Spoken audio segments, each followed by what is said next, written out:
Hi, I'm Jamie. This is Dead Dodge Garage, and this is a currently not so slanted Slant 6. If you follow my channel, you know I tend to get involved in a whole bunch of projects at once. Lots of Mopar A-bodies around, for example. Here are two of the ones I'm working on right now. Here's another one. There's a B-body thrown in the mix. And even, for reasons I don't necessarily understand, a 1981 Dodge Challenger. I've even got another Slant 6 build going on, although presently I'd prefer to ignore this one. And still, my bag goes deeper. So I do understand the comments I get sometimes when I introduce a new project. Comments like, "What are you doing starting another project?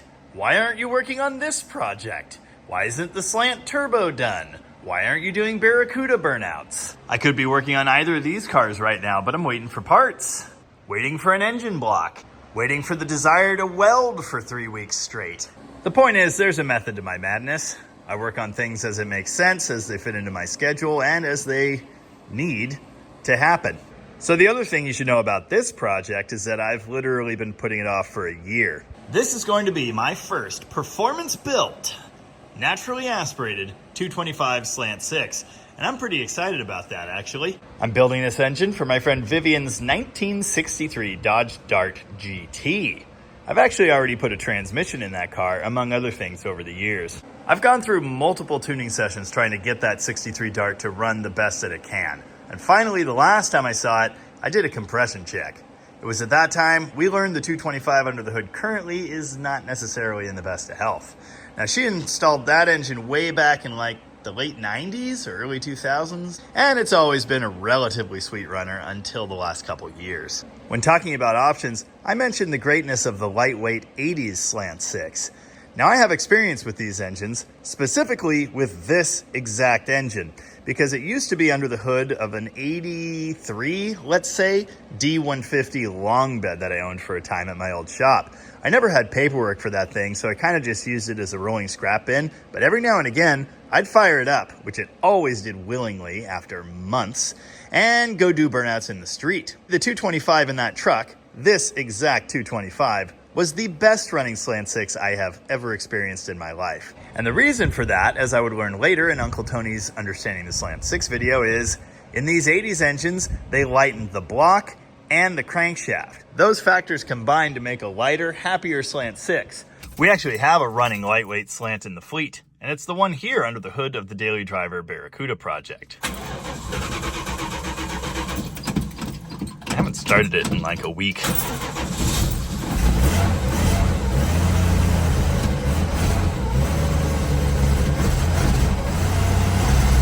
Only slightly cold-blooded and horrible. Never mind the horrible noises emanating from the bell housing area. This is a sweet, smooth-running engine. It's also almost silent, for better or worse, I suppose. As you may recall, I traded this car to my brother way back, and he did some good stuff, like rebuilding the front end and installing a sway bar. Anyway, there will be another video coming on this car soon. Ish. The point is, 80s Slant is best Slant, so we're going to build this one. Now, the story of how this engine and the truck it used to live in came to be in my possession twice is kind of funny. See, it showed up in a local junkyard, and lucky for me, they give me a call anytime anything cool that says Dodge on it rolls through the gate. The truck had been sitting at someone's house undriven for years, yet somehow, miraculously, it fired right up on the fuel that was in the tank and the battery that was under the hood. Again, with no paperwork, I couldn't really do anything with it, so it sat next to the shop as a mobile scrap bin. After its year or two of service as my mobile scrap bin was over, I sold it to a gentleman who was going to do the inspection and get a title for it. I don't know if he actually ever did that. What I do know is that like 4 or 5 years later, I found it in the same spot in the same junkyard. Only this time, instead of being in like really nice shape, the entire right side of the truck was wiped out, and it was full of smelly garbage. It turns out that whoever had been driving the truck most recently was, illegally removing some cedar from a national forest.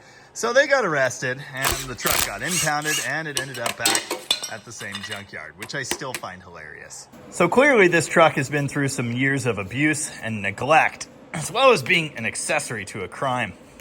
So the question on my mind is this engine even worth using now? I don't know, and I couldn't hear it run before we bought it, so today I'm gonna tear it down and see what things look like. It actually had a nice set of tune-up parts on it. They've seen some miles. Why is one of those contacts clean and the rest aren't? Also, the inside of the distributor looks like that. Note, this is the dual pickup style distributor with no advance at all. There's no mechanical advance, that's just play.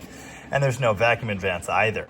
That's because this thing had electronic spark control, colloquially known as lean burn, because that's what it was labeled on other vehicles.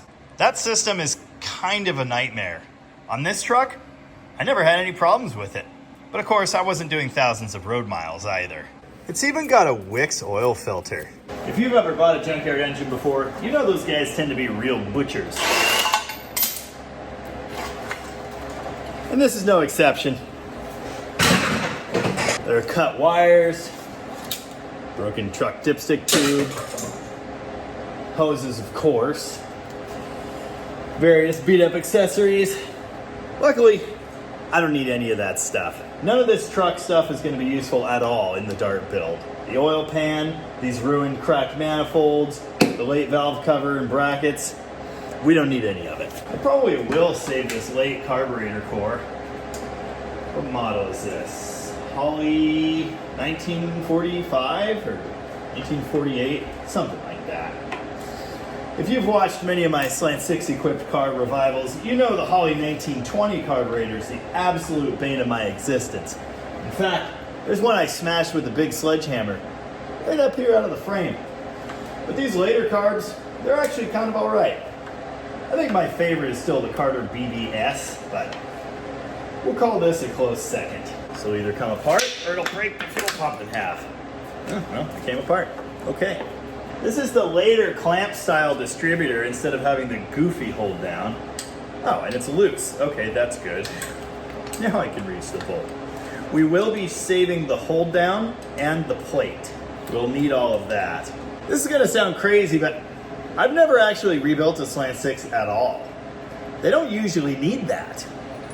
I have a feeling I'll be doing a new 170 for the Turbo Slant project sometime in the near future, but so far, so good. So there's actually an aftermarket clamp kit for the earlier Slant 6s. They give you a bracket that looks almost just like that, and then a hold down, but it's smaller and shaped differently to fit that old style block. Where's the save pile? I bet this is a good coil. I don't ever want to see it again though. These 80s engines use hydraulic lifters. We won't be using that setup when we do our performance build. Vivian's engine actually already has a good cam ground by Delta back in like the 90s or 2000s or whenever that was. So we'll be reusing that and the lifters as long as they look good, and the adjustable rocker arms. Coil, full of rainwater, and it smells, and it's dented. Trash pile it is. You know I'm saving every bit of hardware that comes off of here. Maybe not the incorrect fuel pump bolts. Why? Oh. Okay. Much like big blocks, truck Slant 6s have the dipstick in the side of the oil pan, and the factory car hole for the dipstick is plugged. That's actually how the engine in the 67 Daily Driver Barracuda is, and that's why it still doesn't have a dipstick. I sure hope there's still oil in that engine. I blame my brother. He did the oil pan swap without changing the dipstick. Just a little bit more carving here, and we'll be looking at a naked Slant 6. And then we'll get into it and find what horrors await. Horrors. I can't say that word right, turns out. Should pull the plugs. If you aren't hip to it, the late Slant 6 uses a different style plug than the early ones did. That's the wrong socket. The early Slant 6 uses spark plug tubes, which of course are prone to leakage. This late one uses a smaller peanut plug, like a General Motors engine, with a taper seat and no washer. They fit inside these cast regions of the head, and there is no tube. Wow. These actually look really good. That's weird. Yeah. This thing ran mint. It probably doesn't even really need a rebuild, but it's still gonna get one. We want it to last decades. Here's a look at those spark plugs. These are nice NGK Rs. boggles the mind. Who would put that nice of a plug in a Slant 6? No idea. Anyway, notice the nice burnt orange color. Only number 1 is a little bit more of a tan. It's still fine. A little more lean than the others, I guess, which does make sense. It's a rare day that a set of plugs I remove from one of these engines actually looks like they're supposed to. No thermostat. That's dumb. Don't do that. You want a thermostat.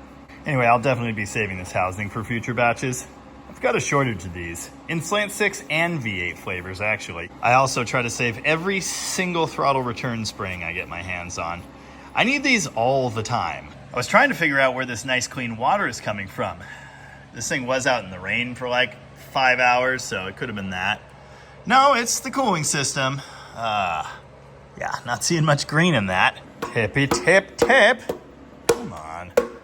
I don't want to make a giant mess. Can you not spit everywhere? Come on. If you know Slant 6s, you know this little bypass hose is irritating. Honestly, not that hard to deal with. Even the little teeny tiny short one on my 170, I replaced it when I did the water pump, and then when I did the head later, I just kind of, popped it off and popped it back on. Yeah, that clamp's ruined. Scrap pile's growing. Oh, this always makes such a horrible mess. This chunk of floor hasn't even recovered from Mark's engine teardown yet, and now we're doing this. Anyway, almost down to a bare engine except for these manifolds. As mentioned, the exhaust at least is cracked in like 3 places, and it's been welded back together poorly. And the last thing in the universe I need is another cast iron single barrel sitting around. So yeah, I think that whole setup's just going right in the scrap pile too. I will save the throttle hold down clamp. That's good stuff. As you can see, I've got this engine set with the block straight up and down on the engine stand for balance and safety.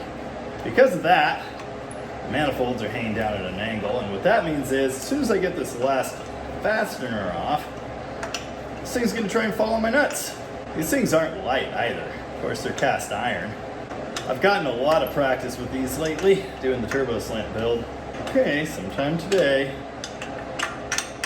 Are you bored yet? Definitely save that. And that.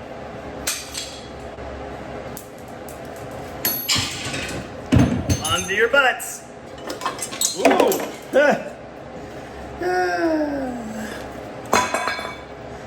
Oops. Oh. I don't think the weld held there, bud. With all that off, it's time to tilt the engine over slightly this way, crack open the block drain, and get the rest of the coolant out of it. If you're gonna do something dumb, make sure you film it. Steady. Easy. Okay. Sure wasn't so bad. There's even a hole that lines up. Apparently that was an 84 truck, judging by the date code on this engine block, which is 10/19/83. Note this thing does have 5 pluggy thingies. Here's something I've seen time and time again on these old Mopar engines. I've got the block drain out, but no coolant has exited the building. I think what happens is the very end of the plug breaks off or corrodes off and plugs the hole. You can see it looks kind of haggard there. Yeah, this is really common. This will probably make a horrible mess. Or not. Did they actually drain the block there? Okay, there's no way they drained the block. The plug was still plugged. So where's all the coolant? You know what? I don't actually want to know. Oh yeah, obviously they were up on the oil changes there. It's beautiful. That was sarcasm. It's actually really dirty and disgusting. You like how I had to precariously balance that oil drain to get all that out on the stand? It's always good times. I wouldn't say every 80s slant is great. This one is an amazingly gutless turd. But it does sound nice-ish.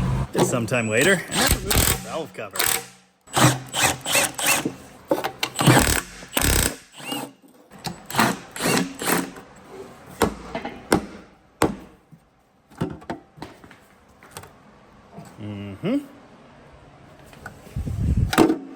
Yep, it's the inside of a Slant 6. It's actually not as ugly as I expected. Notice the non-adjustable rocker arms. You know I'm a big fan of cork gaskets, but 40 years on, they're not really gaskets anymore. Pulling the rocker shaft, singular.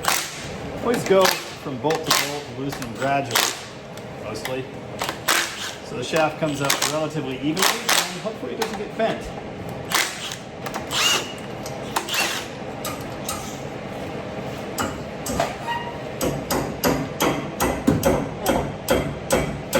There you go.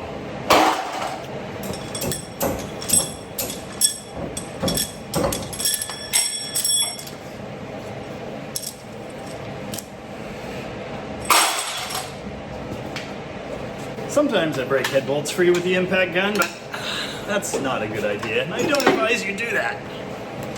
Also, you probably should loosen them in the opposite order that they're tightened, which is outside in. Sometimes I just go from side to side on the head though. I don't know if I've mentioned this yet. I'm not planning to use this head at all. I'm planning to use the one that's on the engine in the dart right now. I think you can do that. I need to make a call and make sure though. Whoops. Now the head should stay on the dowel pins, not fall on your foot, but use caution anyway. Are you loose? No. Hammer. One hit. Nice. Also slimy and leaking on me. Kind of rusty in there. Kind of rusty in there. You know, I don't actually know how long ago it was that this truck was impounded and parked, but apparently it was a while. This thing's gonna get bored anyway, and it'll get fresh pistons. I think it was fine. Haven't actually tried to spin it. It does spin, so that's the good news. One of the major hindrances to building a performance Slant 6 is the abysmally low compression. Part of the reason for that is how far down the factory pistons sit in the hole. An aftermarket set of pistons can help this, and of course we'll be getting one. But the other thing that's very common to do here is to cut the deck. Have that shaved down by a machine shop to bring the deck farther down to the top of the piston. It's also common practice to take a major cut off of the cylinder head. Look at all of that overhang. It's ridiculous. You can afford to lose quite a bit of meat off of that. Of course, this is no race engine. It's going to be a performance street engine, so we need something that'll still run okay on, let's say, mid-grade fuel. With that in mind, we're going to shoot for well under 10-to-1 compression here, but well over 8. Here's a look at one of the hydraulic lifters, which I pulled out with a magnet. Notice that large groove thing in the middle for oil. That's pretty different from the V8 ones we're used to seeing. They just have a little tiny groove. I know there was something funky with getting oil to these on the hydraulic lifter engines. To my surprise, every one of those lifters came out with a magnet. Oftentimes, carbon buildup on the bottom will prevent that from happening, but pretty much no problem here. Pulled the oil filter and then the pump off the side of the block. That thing was stubborn. Not even the hammer treatment would knock it loose. Had to get the big pry bar for that. I've been getting a lot of mileage out of my Mac bolt grip puller lately.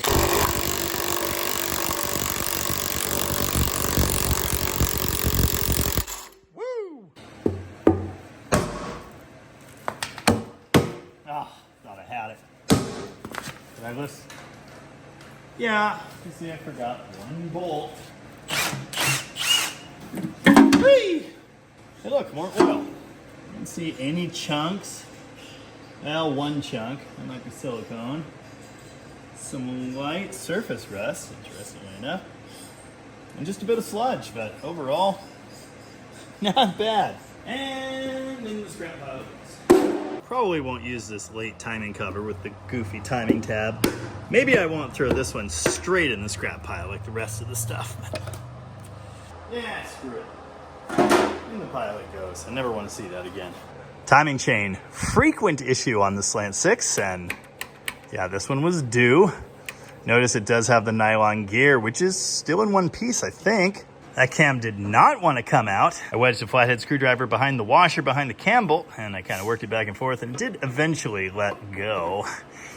Now I need more hands. Slightly long-winded. This, of course, is pipe thread, tapered, self-sealing. The factory never did install any goop on those. Rebuilders often do. I'm going to try not to drop this one. Yay!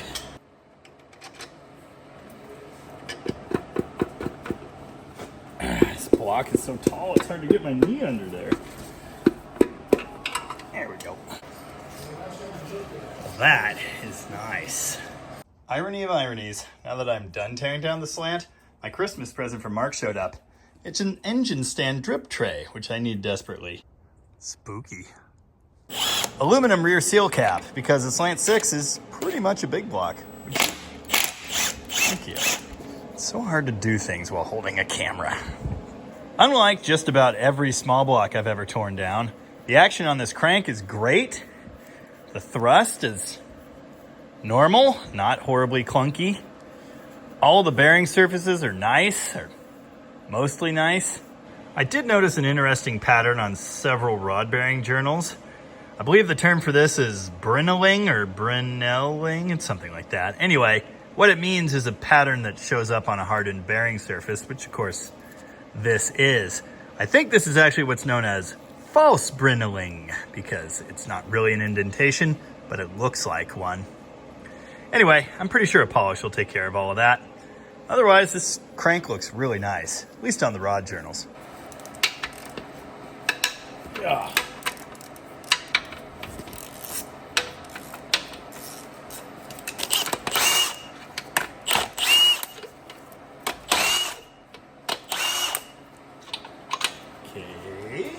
Before I pull the main caps and remove the crank, I did want to point something out to you. Did you know that the Slant 6 is unique among inline 6 engines in that it only has 4 main caps and main bearings? The average straight 6 engine has 7, one between every rod and then the outer 2. The Slant 6 only has 4 because Chrysler was looking for a way to make a super compact, short 6-cylinder engine. So it's certainly weaker than many other 6-cylinder designs. In my experience, they're pretty tough. In fact, you've probably heard of the Slant 6's exploits. It has done all those amazing things over all these decades in spite of only having 4 main bearings. We should find a nice tight fit here for the main caps. It'll be a click-in, press-tight fit. That one certainly is. Of course, in Mark's 318 for his Barracuda, I found 2 of these caps that did not register so nicely. There you go.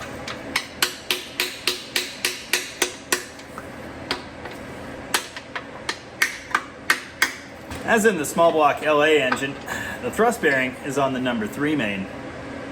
And yeah, just like the rod bearings, that looks perfect. I'm really impressed with that. Perfect. Perfect. Yep. Perfect. As with other engines, these are numbered, so it's pretty hard to mix them up. I always like to set things down in the order they came out. Leave myself a little diagram, you know? There's the crank. You know, it's lighter than the old school slant crank, but it is not light. Ugh. Now we have an empty, naked Slant 6 block and a crankshaft. I believe I mentioned that because this is the 80s engine, these components are lightened, and it's really easy to see looking at the crank that, like, there could have been more crank here. They took as much counterweight out of it as possible while keeping it balanceable, and it really, really lightened the load. A lot of weight came out of the block, too. Not exactly sure where it came from, but I can pick this block up and huck it in the truck. In fact, I'm going to in just a little bit here. Just like main bearings, there are 4 cam bearings. As is typical, they don't look amazing. They're far from the worst I've seen lately. This one's got a little hair hanging off of it. Yeah, they would have been runnable. Anyway, I guess it's good news, bad news. The good news is this is just about the nicest factory engine I've ever seen. Probably the cleanest one I've ever taken apart. The bad news, of course, is that doesn't make very good video. I can't put shocking, horrible nightmares in the thumbnail, so no one's gonna watch this one. Dang it! I'm predicting right now there's a 100% chance we're going to see comments saying things like, why would you build a Slant 6? Why don't you just get a 318? It'll make way more power. If we wanted to put a 318 in this car, I've got 6 of them to build. Maybe more at this point. 1963 A-bodies were Slant 6 only. There's no room to install a V8. Unless you want to heavily modify the firewall, and who wants to do that? The spirit of this car is Slant 6, and I, for one, am pretty excited to see what kind of performance we can get out of this unit. As with just about all of my other builds, When I say performance, this is a street car. It's not going to be anything crazy. It'll get a little cam, it'll get some headwork, it'll get some shiny new pistons, and the aforementioned machining. So with all that in mind, I am 100% confident that it's going to make some number of horsepower that's insignificant and unimpressive. But it will be fun. Did I ever show you the rod bearings? They're like beautiful, aside from a couple little goofy spots like this. Now I did consult the Uncle Tony, who informed me that indeed the early head fits on the late block, so that's good news. He did stipulate that you have to use the original push rods from the older engine, and obviously all of the rockers, which we were going to do anyway, but either one will bolt onto the block. He also reminded me of the unique way these lifters are oiled. I don't know if you could see in there, that's just a basic bore. There are no oil holes at all. So to make hydraulic lifters work in this engine, they actually used hollow push rods and oiled the lifters through the rockers, which is just crazy. Rube Goldberg would be so proud. Anyway, that'll do it for now. The Slant's in pieces. I'm going to load it in the back of the truck by myself because it doesn't weigh anything, and take it to my favorite local machine shop tomorrow. Hopefully within about a month we'll get this one back, and then I'll do a Slant 6 build, which I'm sure will be very exciting. Until next time, as ever, thanks for watching. And remember, I've got the slant sickness.